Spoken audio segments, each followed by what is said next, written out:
जय सिया राम भक्तजनों, आपका स्वागत है हमारे चैनल में। आज हम शनि व्रत कथा का श्रवण करेंगे। पौराणिक मान्यताओं के अनुसार जो मनुष्य श्रद्धापूर्वक इस कथा का नियमित रूप से हर शनिवार श्रवण करता है, शनिदेव उस पर प्रसन्न होकर उसका हर मनोरथ पूर्ण करते हैं। शनिदेव की इस कथा का श्रवण करने से सभी कष्ट दूर हो जाते हैं और शनिदेव की कृपा प्राप्त होती है। शनिवार व्रत कथा शनिदेव को शांत कर उनकी वक्र दृष्टि से छुटकारा दिलाती है। शनिदेव की व्रत कथा पढ़ने से बिगड़े काम बनने लगते हैं। कहते हैं कि सूर्यपुत्र शनि ग्रहों में न्यायाधीश हैं, अर्थात वे सबको उनके कर्मों का फल प्रदान करते हैं। उनकी कृपा से कार्यों में सरलतापूर्वक सुपरिणाम मिलने लगते हैं और विघ्न बाधाओं से छुटकारा मिलता है। आइए जानते हैं शनिदेव की इस कथा के बारे में। एक समय की बात है जब सभी नवग्रहों यानी सूर्य, चंद्रमा, मंगल, बुध, बृहस्पति, शुक्र, शनि, राहु और केतु में विवाद छिड़ गया कि सबसे बड़ा कौन है। सभी आपस में लड़ने लगे। तभी सभी लोग देवराज इंद्र के पास पहुंचे।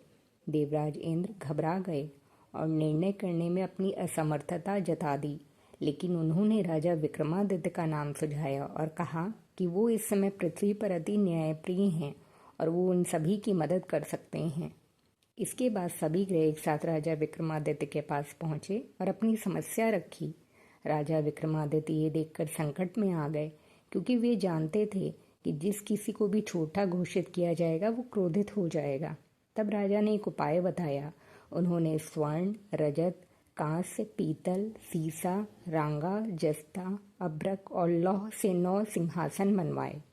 फिर सिंहासन को इसी क्रम में रख दिया और सबसे निवेदन किया कि वो सभी सिंहासन पर स्थान ग्रहण करें। इनमें से जो अंतिम सिंहासन पर बैठेगा वही सबसे छोटा माना जाए।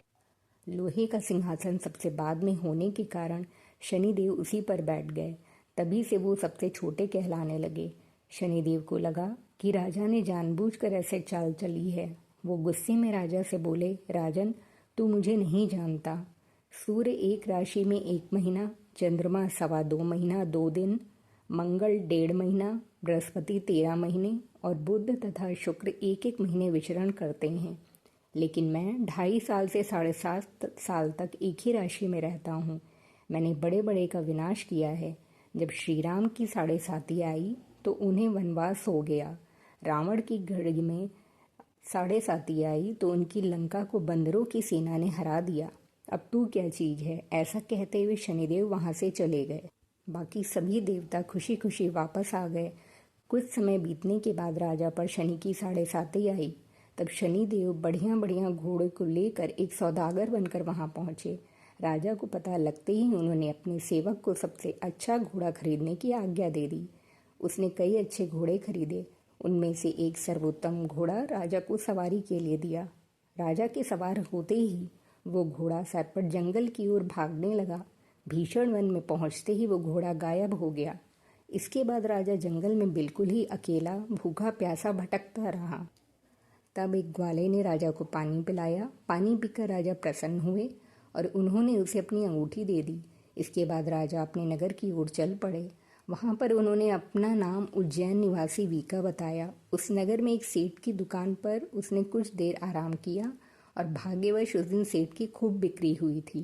तो सेठ खुश होकर उन्हें अपने साथ घर ले गए और राजा को खाना खिलाया।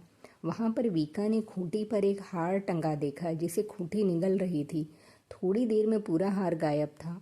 सेठ को लगा कि वीका ने ही उसे चुराया है। उसने वीका को कोतवाल के पास पकड़वा दिया। फिर वहां के राजा ने भी वीका को चोर समझा और हाथ पैर कटवा कर नगर के बाहर फेंकवा दिया।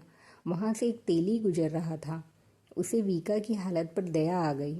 उसने उन्हें अपनी गाड़ी में बैठाया। इसके बाद राजा की शनि दशा समाप्त हुई। वर्षा ऋतु आने पर राजा मल्हार गीत गाने लगा और राजा के राग को सुनकर उस नगर की राजकुमारी मनभवानी को उनका गाना बहुत ही पसंद आया। राजकुमारी को उनका गाना इतना पसंद आया कि उन्होंने प्रण ले लिया कि वो उसी राग गाने वाले से विवाह करेगी। और उसे ढूंढने के लिए उन्होंने दासी को भेजा। दासी ने पता लगाकर राजकुमारी को बताया कि वो एक अपाहिज है, लेकिन फिर भी राजकुमारी वीका के साथ ही विवाह के लिए अड़ी रही अनशन पर बैठ गई कि वो विवाह करेगी तो सिर्फ उसी से। इसके बाद राजा ने अपनी राजकुमारी का विवाह उस अपंग राजा से करवा दिया। एक दिन राजा के स्वप्न में शनिदेव आए और उन्होंने कहा कि देखा राजन, मुझे छोटा बताकर तुम्हें कितना दुख झेलना पड़ा है। इसके बाद राजा ने शनिदेव से माफ़ी मांगी और प्रार्थना करते हुए कहा कि हे शनिदेव, ये दुख किसी और को ना देना। उसके बाद शनिदेव मान गए और कहा कि जो कोई मेरी कथा और व्रत करेगा उसे मेरी दशा से कोई दुख नहीं झेलना पड़ेगा। जो व्यक्ति रोज चींटियों को आटा डालेगा उनकी सभी मनोकामनाएं पूर्ण होंगी। ऐसा कहते हुए शनिदेव ने राजा के हाथ पैर वापस कर दिए। सुबह आंख खुलने पर राजकुमारी ने देखा तो वो बहुत ही चौंक गई। फिर वीका ने उसे बताया कि वो कोई और नहीं बल्कि उज्जैन का राजा विक्रमादित्य है। ये जानकर सभी प्रसन्न हुए। सेठ को जब ये बात पता चली तो वो राजा से क्षमा मांगने लगा। राजा ने कहा, इसमें किसी का दोष नहीं है, वो तो शनिदेव का क्रोध था। सेठ ने फिर भी राजा को अपने घर खाने पर साथ जाने का निवेदन किया। राजा ने सेठ की बात मान ली। उसके बाद सेठ ने कई प्रकार के व्यंजनों से राजा का स्वागत और सत्कार किया। साथ ही सबने देखा कि जो खूंटी हार निगल चुकी थी वो अब हार को उगल रही थी। सेठ ने तहे दिल से राजा को धन्यवाद दिया। उसके बाद सेठ ने राजा से प्रार्थना की कि वो उनकी कन्या श्रीकवरी के साथ विवाह करे। राजा ने इसे स्वीकार कर लिया और दोनों ही रानियों मनभवानी और श्रीकवरी को लेकर उज्जैन नगरी चले गए। उज्जैन में राजा का खूब आदर सत्कार किया गया। सारे नगर में दिवाली मनाई।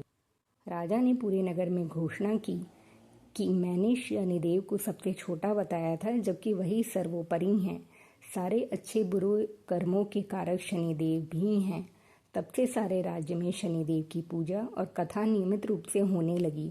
माना जाता है कि जो भी शनिवार का व्रत रखकर शनिदेव की इस कथा को पढ़ता या सुनता है, उनके सारे दुख दूर हो जाते हैं। जय हो शनिदेव की।